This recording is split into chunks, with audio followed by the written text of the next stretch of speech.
Bismillahirrahmanirrahim. Assalamualaikum warahmatullahi wabarakatuh. Alhamdulillah wassalatu wassalamu ala Rasulillah Sayyidina wa maulana Muhammad ibni Abdullah wa ala alihi wa sahbihi wa man tabi'ahu wa mawalah. Rabbi shrah li sadri wa yassir li amri wa hlul 'uqdatam min lisani yafqahu qawli. Bapak-bapak, ibu-ibu, hadirin hadirat, ketua pengurus masjid beserta seluruh jajaran, tak dapat saya sebutkan satu persatu. Insya Allah kita semua malam ini dimuliakan Allah Subhanahu wa ta'ala. Amin ya rabbal alamin. Ini malam terakhir kita di bulan Sya'ban. Besok siang terakhir di bulan Sya'ban. Begitu tenggelam matahari besok sore, berarti berawallah satu Ramadan. Maka yang pertama dilakukan umat Islam, ritual ibadah Ramadan pertama setelah sholat isya adalah sholat tarawih. Tarawih itu artinya tarwihah. Tarwihah artinya istirahat. Satu kali istirahat tarwihah, dua kali istirahat tarwihah, tiga kali istirahat tarwihah. Satu, dua, tiga, maka disebut dengan tarawih. Tarawih artinya sholat yang ada duduk istirahatnya. Karena setelah 4 rakaat ayatnya panjang. Sholatul laili masna masna. Sholat malam itu 2 rakaat salam, 2 rakaat salam. Begitu dalam hadis sunnahnya. Lalu kemudian setelah 2 rakaat imam langsung berdiri. Setelah 4 rakaat duduk istirahat. Duduk istirahat itu namanya tarwihah. 3 kali tarwihah tarawih. Jadi sholat tarawih artinya sholat yang pakai duduk istirahat. Kenapa pakai duduk istirahat? Karena ayatnya panjang. Sepanjang apa ayatnya?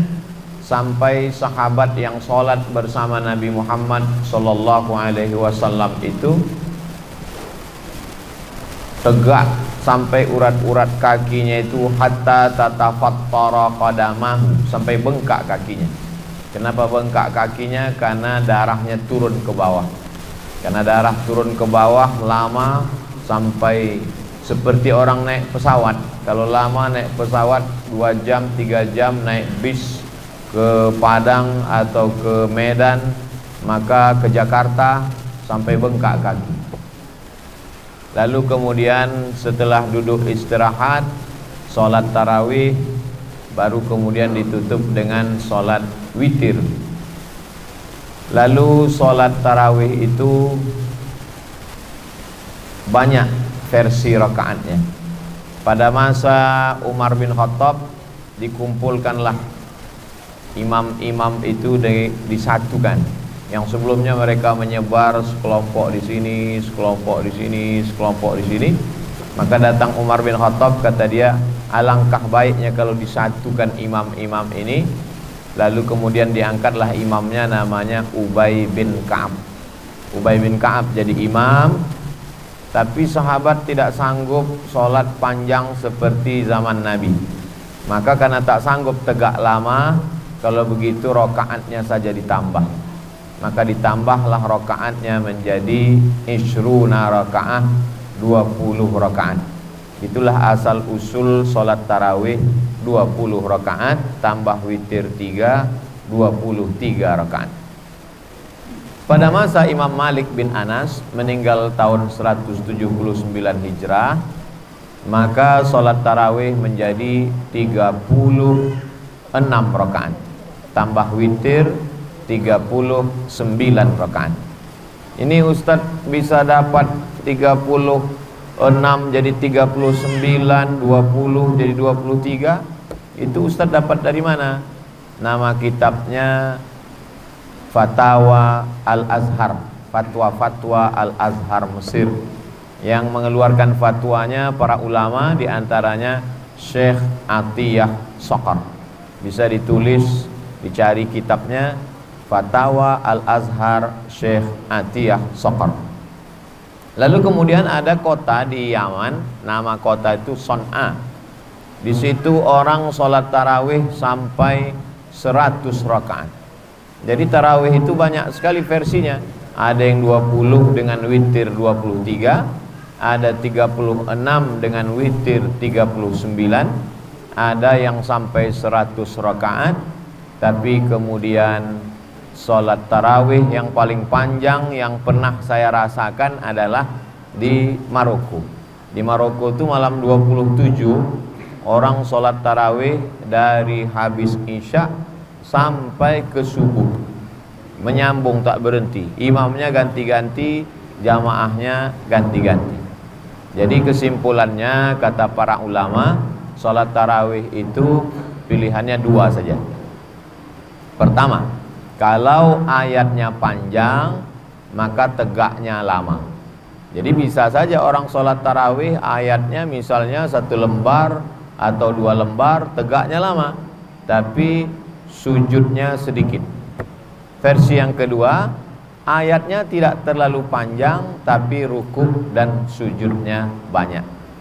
Jadi kalau begitulah kita memahami tarawih, maka insya Allah umat Islam tidak akan menjadikan bulan Ramadan ini bulan ikhtilaf. Karena dipahaminya sholat tarawih bukan mengejar target, bukan sekedar kejar berapa rakaat, tapi sholat tarawih adalah bagaimana dia mengisi malam-malam Ramadan.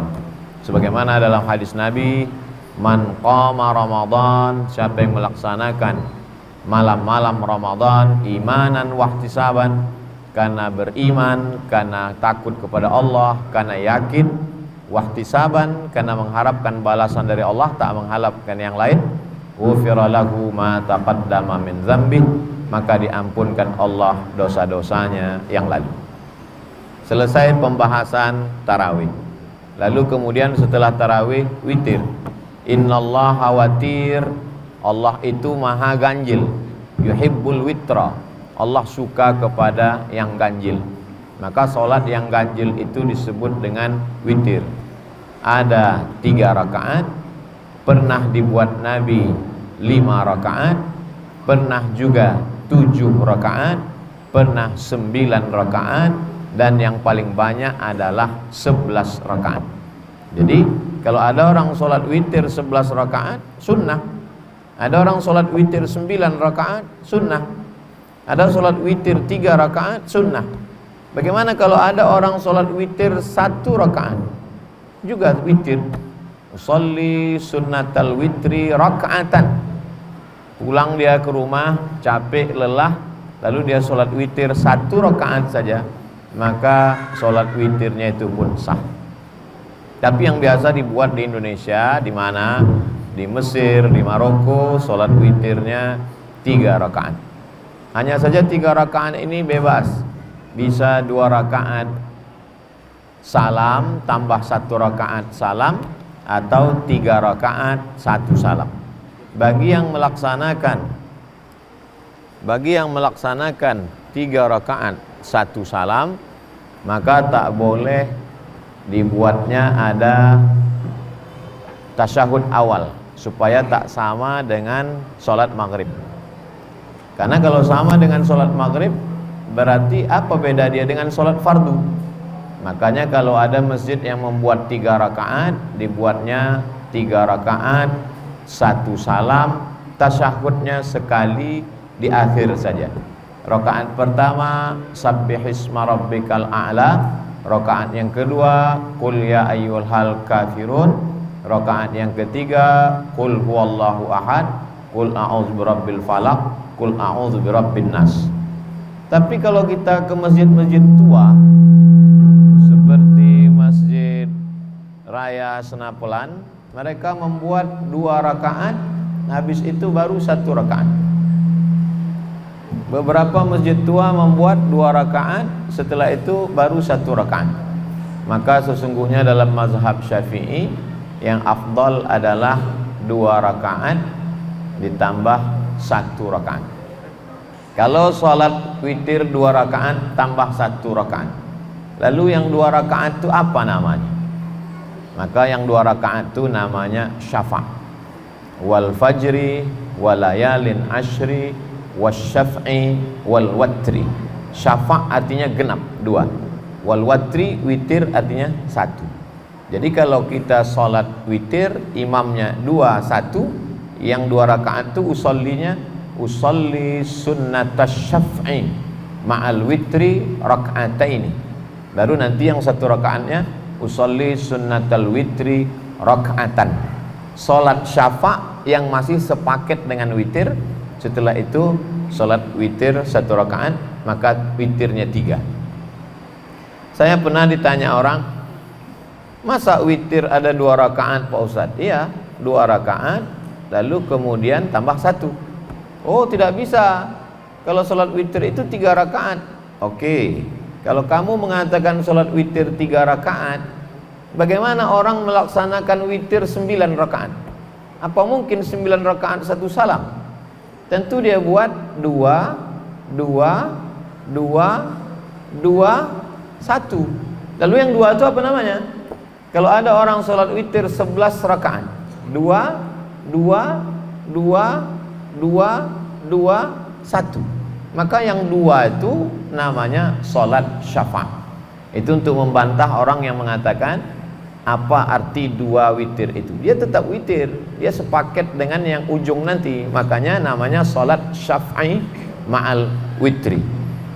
Kalau sudah sholat witir habis tarawih, nanti pulang tidur malam, bangun malam jangan witir lagi. Karena dalam hadis dikatakan la witrani, tak boleh 2 kali witir dalam 1 malam. Witir artinya ganjil. Kalau orang sudah sholat witir 3, habis itu ditambahnya lagi witir 3, 3 tambah 3 6, maka ganjilnya hilang. Maka itu berarti bukan sholat witir. Maka kalau kita witir pilihannya 2, habis tarawih witir, nanti malam bangun tahajud saja. Atau habis tarawih pulang, nanti malam baru sholat witir. Muncul masalah. Katanya dalam hadis Nabi, ij'alu akhira salatikumul laila al-witra. Jadikanlah sholat terakhir kamu di waktu malam sholat witir. Kalau sudah sholat witir habis tarawih, mana boleh lagi sholat malam Pak Ustadz? Boleh. Jadi kalau udah sholat witir habis tarawih, tidur, nanti malam bangun tinggal sholat tahajud saja. Mana dalilnya? Nabi pernah sholat sunat setelah sholat witir. Jadi pilihan kita 2. Kalau mau habis tarawih witir, nanti malam bangun tinggal tahajud. Tapi kalau habis tarawih pulang, maka nanti malam sholat tahajud, habis tahajud ditutup dengan witir. Kalau Ustadz sendiri bagaimana? Kalau saya jadwal ceramah di masjid, saya sholat tarawih, saya ikut sholat witir. Nanti malam saya bangun tinggal tahajud saja, saya tidak sholat witir lagi. Kalau kebetulan Ustadz 10 terakhir Ramadan sholat witir, habis sholat witir Ustadz pulang ke rumah tidur, malamnya Ustadz ceramah di masjid yang kebetulan di situ ada i'tikaf. Ustadz diminta jadi imam sholat witir. Mau menolak tak mungkin. Jamaah minta kepada Ustadz Abdul Somad, kami minta menjadi imam witir, maka saya tetap sholat witir. Tapi tadi katanya tak boleh 2 kali witir dalam semalam. Disebutkan dalam kitab Sunan At-Tirmidzi, witir yang 3 tadi bisa dibatalkan. Caranya, sholat 1 rakaat untuk menggenapkan yang witir 3 tadi menjadi 4. Ini selalu saya sampaikan kepada imam-imam yang terpaksa mesti menjadi imam witir waktu iktikaf. Jadi dia sholat sunat 1 rakaat, niatnya sholat sunat 1 rakaat menggenapkan witir yang 3 tadi, sehingga yang 3 tadi menjadi 4. Setelah itu dia sholat witir 3 rakaat, maka witir dia malam itu menjadi 7 rakaat. Tapi saya tidak anjurkan seluruh jamaah begitu, khusus bagi imam ustadz yang sudah sholat witir di masjid, terpaksa nanti malam witir lagi, maka caranya sempurnakan witir 3 tadi jadi 4, nanti waktu i'tikaf jadi imam, tambah witir jadi 3 lagi, maka 4 tambah 3 sama dengan 7 rakaat witir. Tarawih sudah kita bahas, witir sudah kita bahas. Kemudian ada tasbih-tasbih di celah-celah, di sela-sela tarawih.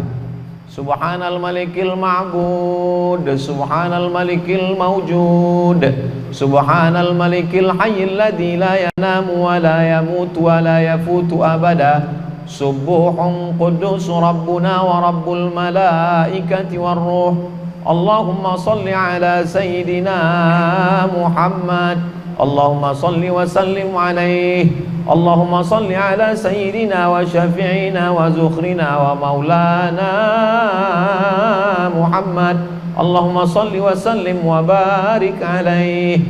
Apa dalil orang bertasbih-tasbih di celah-celah tarawih ini? Maka ketika duduk istirahat, orang Makkah itu duduk istirahatnya sambil tawaf. Ada yang baca Quran, ada yang berzikir, tapi sebagiannya tawaf. Subhanallah walhamdulillah wa la ilaha illallah wallahu akbar, sambil menggerak-gerakkan kaki karena tegak lama berdiri. Orang Madinah tak bisa tawaf, maka orang Madinah yang tak bisa tawaf tadi mereka baca Quran, berzikir. Maka disitulah dalil pengambilan boleh tasbih di celah-celah tarawih. Bukan kata Ustaz Abdul Somad, saya membaca kitab, kata Syekh Atiyah Saqar. Apa bacaan orang waktu tawaf? Tasbih, subhanallah walhamdulillah wa la ilaha illallah wallahu akbar. Apa bacaan orang ketika berzikir duduk? Tasbih, subhanallah wa bihamdihi subhanallahil azim. Kalau boleh bertasbih waktu tawaf di sela-sela tarawih, kalau boleh tasbih ketika menunggu istirahat imam, kenapa tak boleh bertasbih saat Bilal mengisi celah-celah sela-sela tarawih? Itulah dalil boleh bertasbih, dengan syarat bunyi tasbihnya jelas, bacaannya tersusun rapi, didengarkan ke ustadz, diketik, dikasih baris, dilaminating, dibaca oleh Bilal. Anak-anak muda kita dilatih untuk membaca ucapan-ucapan tasbih ketika di sela-sela tarawih. Kemudian Bilal memberitahu, sallu salatat tarawih raka'ataini rahimakumullah. Itu supaya makmum ingat, karena kadang setelah 2 rakaat, 4 rakaat, 6 rakaat, 8 rakaat, 10 rakaat, 12 rakaat, 14 rakaat, 16 rakaat, 18 rakaat, 20 rakaat, lupa orang. Kalau dulu di kampung kita rakaat pertama, kedua alhaqumut takasur, habis itu wal asri. Kemudian sekarang banyak imam hafal-hafal tengah, lalu kemudian lupa makmum ini rakaat keberapa. Ini apakah masih tarawih atau witir?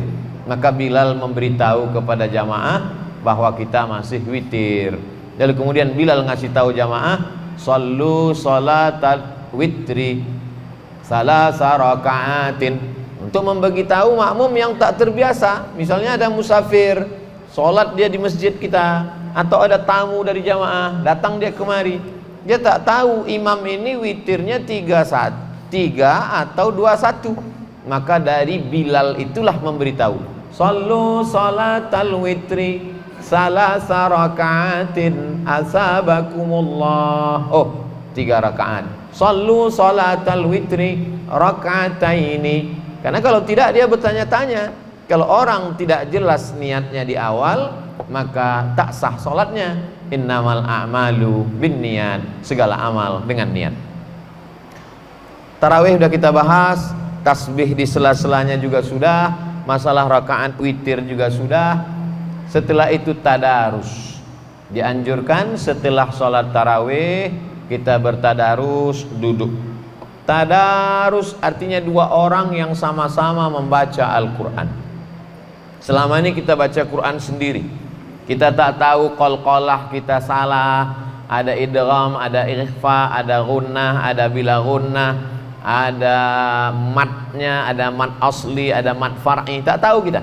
maka ketika bacaan kita didengarkan orang, rupanya huruf ainnya kurang dalam, rupanya huruf o-nya kurang, rupanya huruf o-nya kurang tebal, rupanya huruf qaf-nya kurang dalam. Itulah perlu orang mendengarkan bacaan kita. Walaupun kita ustaz, Nabi Shallallahu Alaihi Wasallam pun mau mendengarkan bacaan orang lain. Ada sahabat Nabi namanya Abdullah bin Mas'ud, "Iqra," kata Nabi. Aku mau dengar, kata Nabi. Lalu apa kata Abdullah bin Mas'ud? "Aqra'u 'alaika wa 'alaika unzal." Bagaimana mungkin aku membaca Quran di depan engkau padahal Quran ini diturunkan kepada engkau? Kata Nabi, "Iqra," bacalah.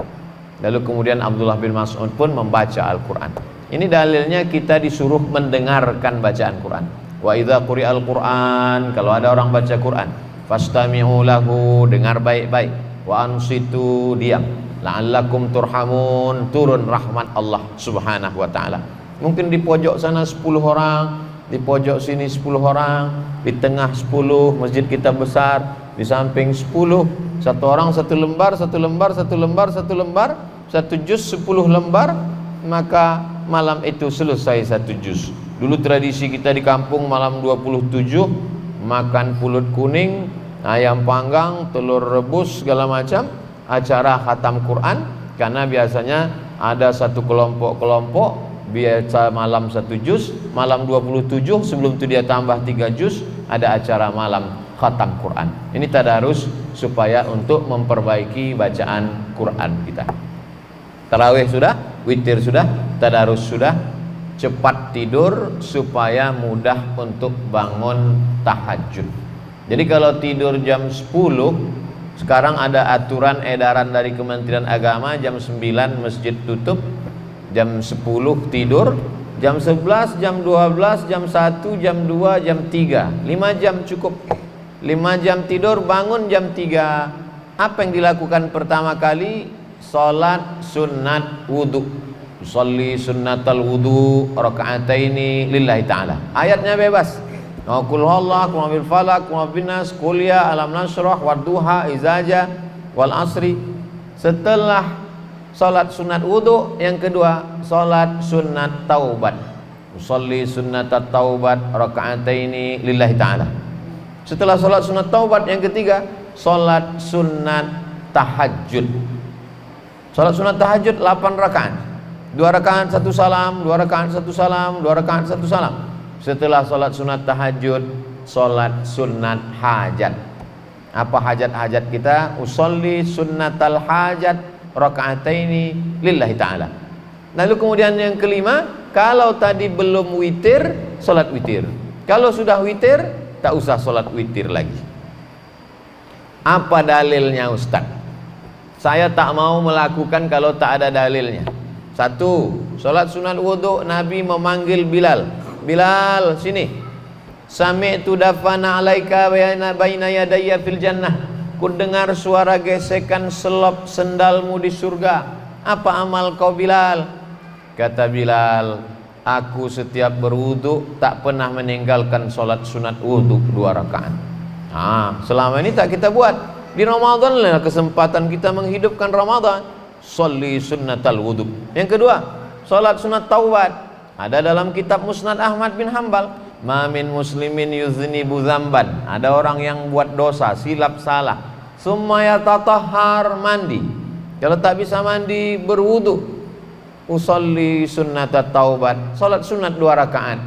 Summa yastaghfirullah, minta ampun kepada Allah. Illa ghafarallahu lah, diampunkan Allah dosanya. Yang ketiga, salat sunat hajat, tahajud. Wa minal laili, dari sebagian malam. Allah tak minta seluruh malam. Allah tak minta semua malam. Allah cuma minta wa minal laili, sebagian malam saja. Karena kalau suatu malam Allah tahu besok kita tak bisa kerja, tak bisa masak, tak bisa cari nafkah, tak bisa jaga anak. Maka kata Allah, wa minal laili, aku minta kepada engkau sebagian malam saja. Fatahajjat, tahajudlah. Nafilatal lak, sebagai amal tambahan. Asa ayyab'atsaka rabbuka maqaman mahmuda, semoga diberikan Allah tempat yang terpuji. Yang keempat, salat sunat hajat. Apa dalilnya salat sunat hajat? Berdoa dengan cara berwudu, bagus. Berdoa didahului bismillah, bagus. Berdoa didahului alhamdulillah, bagus. Berdoa menghadap kiblat, bagus. Tapi doa yang paling bagus adalah didahului solat sunat 2 rakaat. Itulah dia solat sunat hajat. Apa dalil Ustadz setiap solat tadi mengatakan usolli sunnatal wudu, usolli sunnatat taubat, usolli sunnatal hajat, usolli sunnatat tahajud, usolli sunnatal witri. Niat itu kan di dalam. Niat di dalam hati, tak berbunyi, tak bersuara, tak berhuruf. Kenapa ada usolli di mulut? Niat itu di dalam. Tapi yang ada di dalam hati kita ini kadang berbalik-balik. Ketika kita sholat, apakah ini sholat qobliyah, apakah sholat ba'diyah, apakah sholat tarawih, apakah sholat witir, berapa rakaat? Untuk menguatkan hati kita yang berbolak-balik, maka dikuatkan di mulut. Sholatnya apa? Usolli sunnatat tarawih. Berapa rakaat? Raka'ataini. Jadi imam apa jadi makmum?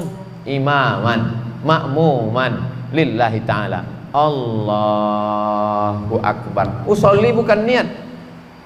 Saya tak mau pakai usolli Pak Ustaz. Sah. Siapa mengatakan usolli rukun wajib? Tapi dalam mazhab Syafi'i, sebagian ulama mazhab Syafi'i mengatakan melafazkan niat di mulut itu mustahab, dianjurkan untuk menguatkan hati. Terus yang niat itu di mana letaknya? Niat itu letaknya dari A sampai Ra. Allahu Akbar. Disitulah letak niat. Jadi kalau kita berniat sholat isya 4 rakaat jadi makmum karena Allah Ta'ala, di mana niat itu? Dari A sampai Bar. Allahu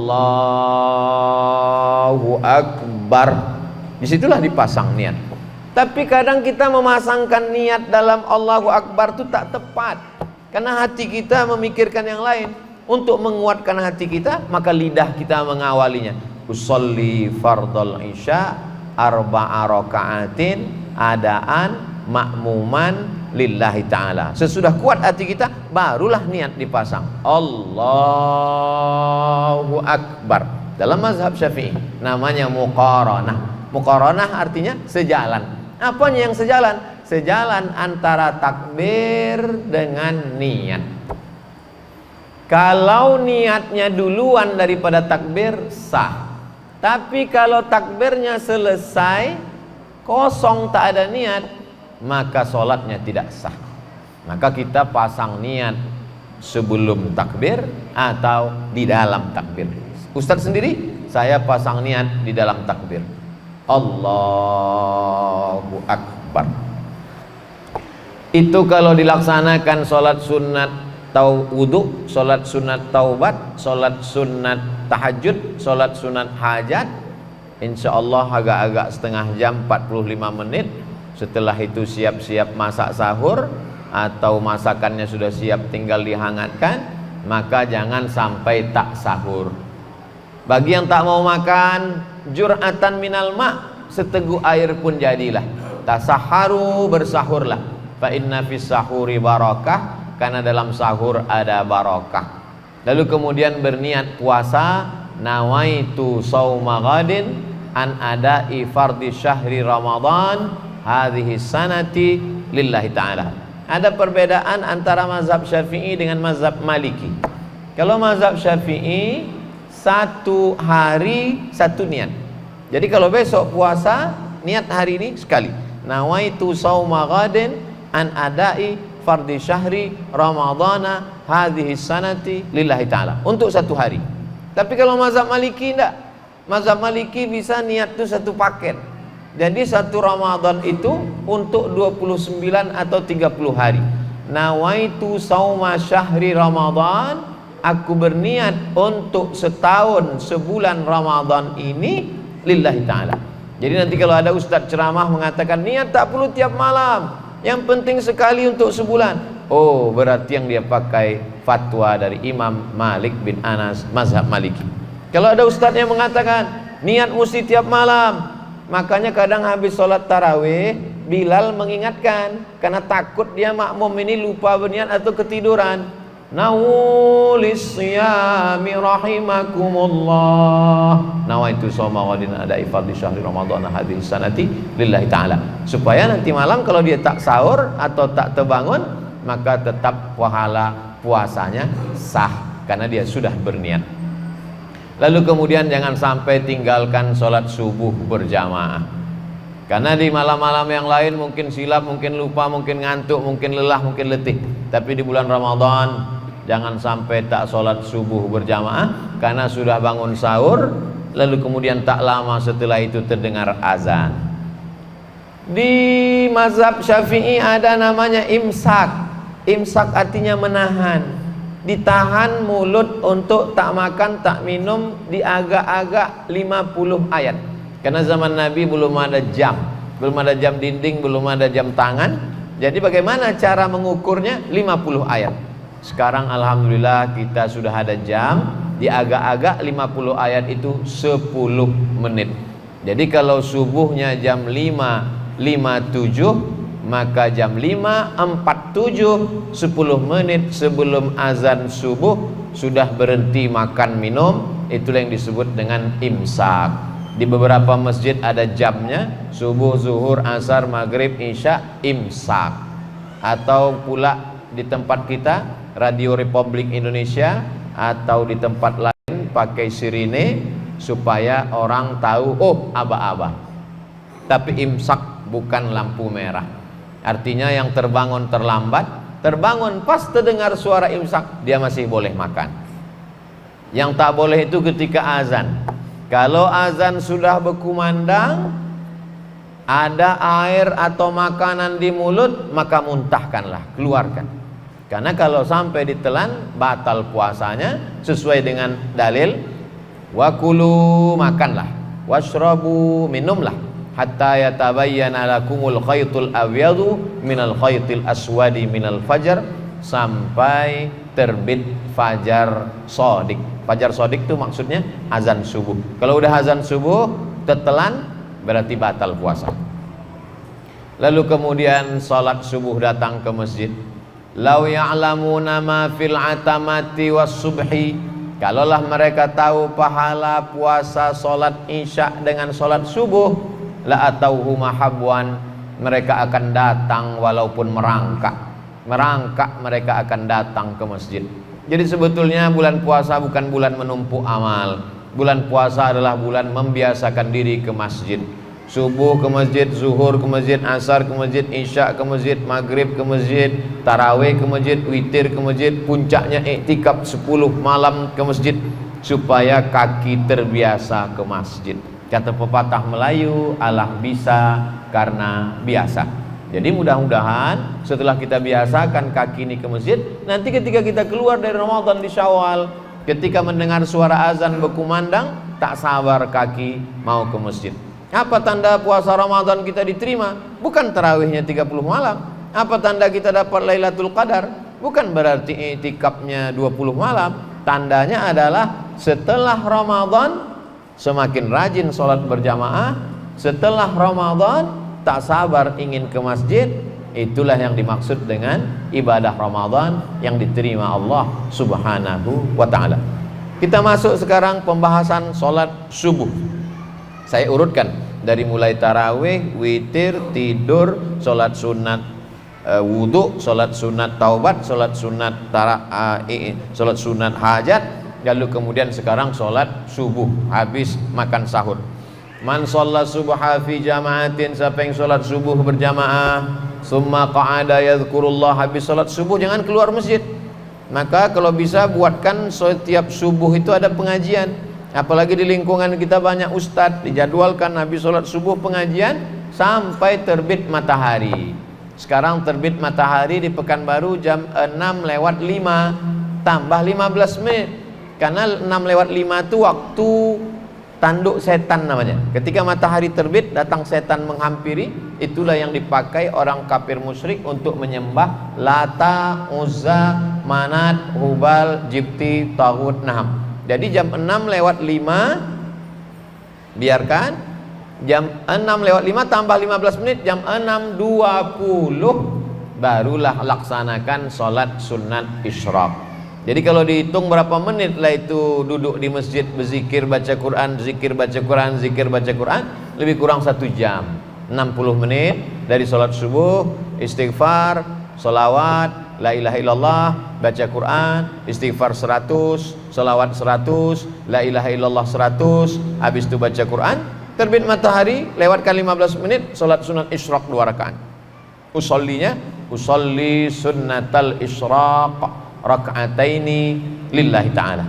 Saya tak perlu usolli pun hati saya sudah kuat Pak Ustaz. Tak usah baca usolli, niat dalam hati Allahu Akbar. Ayatnya bebas. Apa pahalanya? Man shalla subha fi jama'atin, siapa yang salat subuh berjamaah, summa qa'ada yazkurullah, duduk berzikir mengingat Allah, hatta tatlu asyam, sampai terbit matahari, summa yusalli raka'ataini, salat sunat 2 rakaat, kanat lahu ka ajri hajjatin wa umrah, dapat pahala macam haji dan umrah. Tamah, sempurna. Habis ibadah malam. Selesai ibadah malam, baru pindah ke ibadah siang. Ibadah siang ini tidak ada bergerak. Kalau ibadah malam tadi ada tegak, ada ruku, ada sujud, ada tasbih, ada zikir, ada tahmid, ada takbir, ada tahlil. Ibadah siang diam saja. Tidak ada tegak, tak ada ruku, tak ada sujud, tak ada keluar duit, tak ada setetes air mata, tak ada mengalir darah, tak ada. Diam saja, hanya menahan. Tahan mata, jangan tengok macam-macam. Tahan telinga, jangan dengar macam-macam. Tahan pikiran, jangan pikirkan macam-macam. Tahan hati, jangan bisik macam-macam. Tahan lidah, jangan cakap macam-macam. Tahan tangan, jangan pegang macam-macam. Tahan kaki, jangan melangkah ke tempat macam-macam. Ibadah ini namanya siam. Siam itu artinya imsak, menggenggam. Yang digenggam itu apa? Genggam mata, genggam telinga, genggam pikiran, genggam hati, genggam tangan, genggam kaki, dari mulai azan subuh sampai azan maghrib. Inilah ibadah yang paling ringan, tapi bagi sebagian orang paling berat. Berapa banyak orang yang tak sanggup menahan mata, tak sanggup menahan telinga, tak sanggup menahan lidah, tak sanggup menahan tangan, tak sanggup menahan kaki, tak sanggup menahan hati, tak sanggup menahan pikiran. Maka kata Nabi, ibadahnya man shoma, siapa yang sanggup menahan waktu siang itu, imanan, pada siang Ramadan, imanan karena iman kepada Allah, wahtisaban, hanya membalaskan meminta balasan dari Allah, ghufir lahu ma taqaddama min dzambi, diampunkan Allah dosa-dosanya yang lalu. Bagaimana kalau ada orang tahan makan, tahan minum, tapi mata tak ditahan, telinga tak ditahan, lidah tak ditahan? Man lam yada' qaulaz zur, siapa yang tak menahan lidahnya, tak menahan matanya, tak menahan tangannya, tak menahan kakinya, falaisa lillahi hajatun fi ayyada'a ta'amahu wa syarabahu, maka perbuatan dia menahan makan, menahan minum tak ada pahalanya. Kata Nabi Muhammad sallallahu alaihi wasallam, rubba shaimin, betapa banyak orang yang puasa, laisa lahu min siyamihi, tak dapat apa-apa dari puasanya, illal ju', hanya lapar saja. Illal ju', hanya lapar saja. Maka siang Ramadan, kalau ada orang mengatakan malam itu berat Pak Ustadz, menahan ngantuk, menahan tidur, sholat tarawih, makan banyak, perut kenyang, mengantuk, justru siang paling berat. Karena siang kita menahan mata, menahan yang lain dan lain sebagainya. Tetap sholat zuhur dan asar berjamaah. Lalu kemudian mendekat azan maghrib, waktu afdal berdoa. Jangan sampai, kalau bisa jam 6 menjelang maghrib 6.20, dari mulai jam 6 itu duduk baca Quran, zikir, selawat, berdoa. Doa yang pertama, karena waktu yang afdal berdoa menjelang berbuka. Duduk keluarga, duduk berdoa. Doa diri dulu. Rabbi firli, habis itu kedua orang tua, wali walidayya warhamhuma kama rabbayani shaghira. Setelah diri sama orang tua, anak, Rabbi habli minas salihin. Setelah itu keluarga, Rabbana hablana minaz azwajina wa dzurriyyatina qurrata a'yun waj'alna lil muttaqina imama. Setelah itu tetangga, sahabat, jamaah, Rabbana ighfir lana dzunubana wa li ikhwanina alladzina sabaquna bil iman. Bagi yang tak bisa bahasa Arab, bahasa Indonesia, bahasa Melayu, bahasa Jawa, bahasa Batak, bahasa Minang, sesuai dengan bahasa yang kita fahami, minta kepada Allah. Doa itu yang penting diawali dengan 4. A'udzubillahi minasyaitonirrajim, Bismillahirrahmanirrahim. Alhamdulillahirabbil alamin. Wassalatu wassalamu ala asyrafil anbiya'i wal mursalin. Bismillahirrahmanirrahim. Bismillah. Alhamdulillahirabbil alamin. Alhamdulillah. Wassalatu wassalamu ala asyrafil anbiya'i wal mursalin. Salawat. Nauzubillah. Bismillah. Alhamdulillah. Salawat. Setelah itu mintalah apa yang mau diminta dengan bahasa kita masing-masing. Kemudian ditutup lagi dengan salawat. Wassallallahu ala sayyidina Muhammad wa ala alihi washabihi wasallam walhamdulillahirabbil alamin. Azan berkumandang, lalu kemudian berbuka puasa. Dianjurkan dengan kurma yang ganjil 1, 3, 5. Kenapa kurma? Karena kurma manis, sedangkan perut kita ini panas. Kalau diisi dengan es yang pedas-pedas, usus kita luka. Maka diisi dengan yang hangat, dengan kurma, dengan yang manis, dengan air putih. Setelah itu sholat maghrib. Hawa nafsu itu yang tadi siang semua mau diminum, semua mau dimakan, masuk air 2-3 teguk, masuk kurma 1-3-5, habis itu semua dunia ini tak ada lagi artinya. Allah sedang mengajarkan betapa hawa nafsu itu hanya sebatas itu saja. Kaji kita pada kesempatan dari maghrib ke isya ini sudah membahas 24 jam amal-amal Ramadan, dari mulai sholat tarawih, witir, tidur, sholat-sholat sunat, sampailah balik kepada maghrib. Mudah-mudahan bermanfaat untuk bekal kita bersama. Mohon maaf atas segala kesilapan dan kekhilafan. Kita sholat isya berjamaah. Setelah sholat isya, kalau ada pertanyaan-pertanyaan, tulis, nanti saya jawab insyaallah. Terima kasih. Wassalamualaikum warahmatullahi wabarakatuh.